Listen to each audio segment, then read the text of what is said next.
کہ کتنے لوگ ایسے ہیں جو مایوس ہو کر مسجد میں آ رہے ہیں، کتنے لوگ ایسے ہیں جو مسجد کے باہر مایوس کھڑے ہیں۔ اللہ اکبر۔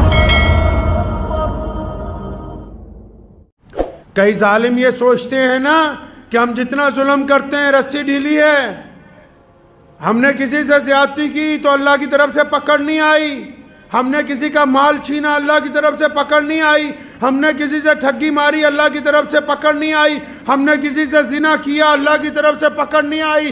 ایسی بات نہیں ہے کہ اللہ کی طرف سے پکڑ نہیں آئی، اللہ تعالیٰ نے ظالم کی رسی ڈھیلی چھوڑ رکھی کہ کر لے جتنے گناہ کرنے ہیں، جس دن رسی کھچ جائے گی کوئی بچانے والی طاقت ہوئے گی نہیں۔ ہمیں اس بات پر کیا توجہ نہیں دینی؟ کیا ان نمازیوں کو ضرورت نہیں ہے؟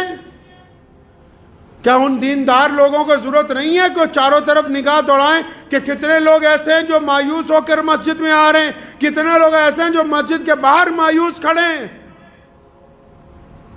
کتنے عزیز و اقارب ایسے ہیں جو صرف اس انتظار میں ہیں کہ کاش تم ان کی غلطی کو معاف کر دو۔ کتنے ایسے دوست ہیں، کتنے ایسے یار ہیں، کتنے ایسے پرانے متر ہیں جو اس انتظار میں کہ بس ایک دفعہ ہماری غلطی کو معاف کر دے، ہمیں اپنی چھاتی سے لگا لے، اور ہم اتنے بڑے ظالم بنے ہوئے کہ نہیں ہم تو کچھ نہیں کرنے والے، کل قیامت والے دن اللہ کے آگے حساب رکھیں گے۔ جو حساب اللہ کے آگے آ جائے گا وہ تکڑی پھر پورا پورا تولتی ہے، وہاں بچنے کی کوئی امید نہیں ہے۔ اس لیے پہلے اپنے معاملات کے اوپر توجہ دیں، مایوس لوگوں کی امید بنیں، امید توڑنے والے مت بنیے، غریب لوگوں کا سہارا بنیے، ان کو دھتکارنے والے مت بنیے۔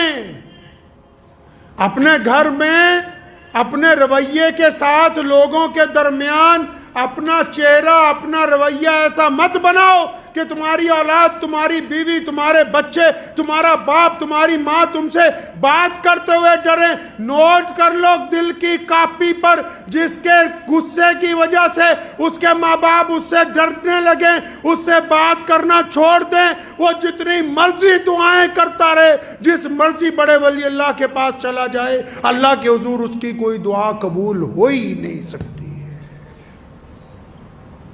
اللہ کے حضور ایسی دعائیں قبول نہیں ہوں گی۔ جو رشتوں کو توڑنے والے ہوں، نبی علیہ السلام نے حکم فرمایا جو رشتوں کو توڑنے والا ہے، فرمایا ہم نہیں اس کو پسند کرتے۔ رشتوں کو جوڑنے والوں کو نبی علیہ السلام نے پسند کیا، توڑنے والوں کو پسند نہیں کیا۔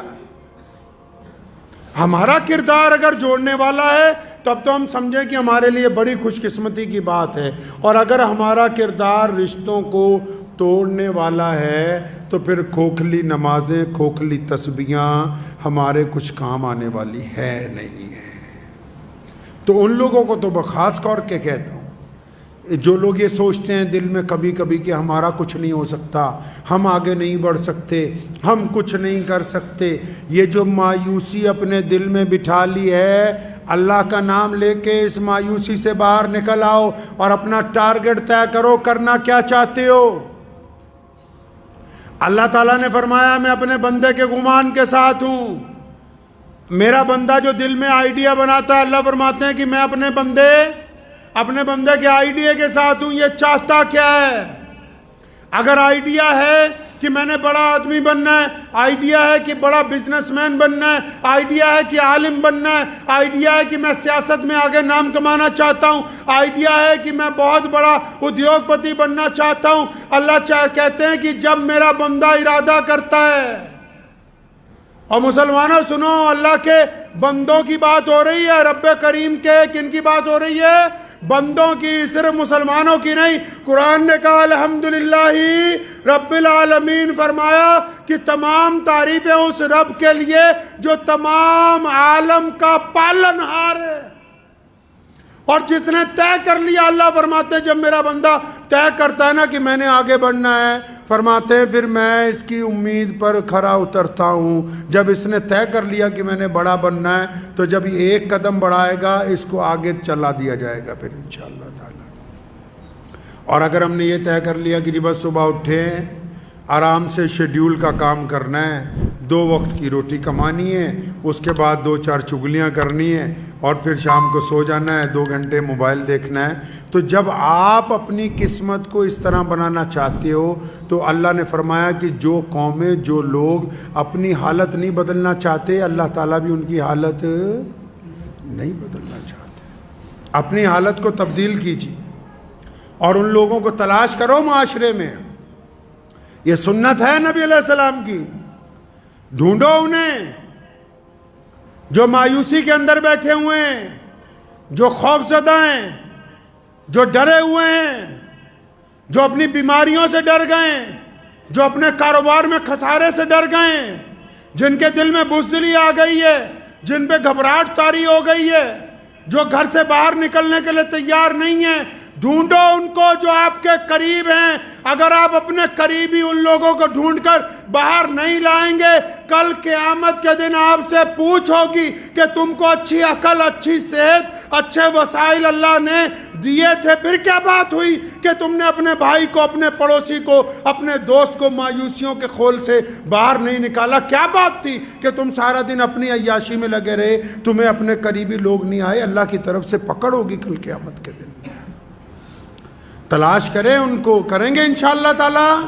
ان لوگوں کو تلاش کیجئے اور تلاش کرتے ہوئے مذہب کی اینک، تلاش کرتے ہوئے مذہب کی اینک نہ لگا لینا۔ تلاش کرتے ہوئے پیارے نبی حضرت محمد رسول اللہ صلی اللہ علیہ وسلم کا طریقہ اپنانا ہے کہ اللہ تعالیٰ نے ان کو کائنات کے لیے رحمت بنا کے بھیجا، اور اللہ کریم چاہتے ہیں کہ اللہ کے ہر بندے سے صلہ رحمی کی جائے۔ تو بس تلاش کیجئے اپنے آس پاس ان لوگوں کو جن کے دل میں خیال آتا ہے خودکشی کا، جن کے دل میں خیال آتا ہے کہ میں کچھ کر نہیں سکتا، جو یہ سمجھتے ہیں کہ ہم تو بیکار ہو گئے، چاہے وہ مرد ہیں، چاہے وہ عورتیں، چاہے وہ کسی بھی مذہب سے تعلق رکھتے ہیں۔ آگے بڑھئے، ان کا ہاتھ پکڑیے اور یقین مان لو اس بات کا کہ اگر آپ کسی کا ہاتھ پکڑ کے اسے اٹھانے لگو گے، اسے سیڑھیاں چڑھانے لگو گے، جیسے جیسے اس کا ایک ایک قدم آگے بڑھتا جائے گا، یقین مانو وہ جب بلندی کی سیڑھی پر چڑھے گا، آپ اس سے ایک قدم آگے اس سیڑھی پر کھڑے ہو گئے، کیونکہ اللہ کسی کا اجر ضائع نہیں کرتا ہے۔ دعا کیجئے اللہ کریم اس بات کی ہم سب کو سمجھ عطا فرمائے اور ہمیں آس پاس اپنے رہنے والوں پر توجہ دینے کی توفیق عطا فرمائے، اپنا مال آس پاس رہنے والے ضرورت مندوں پہ خرچنے کی توفیق عطا فرمائے۔ اللہ تبارک و تعالیٰ سے دعا ہے کہ اللہ کریم اس گفتگو کو میرے لیے اور آپ سب کے لیے فائدے کا ذریعہ بنا دے۔ وآخر دعوانا ان الحمدللہ رب العالمین۔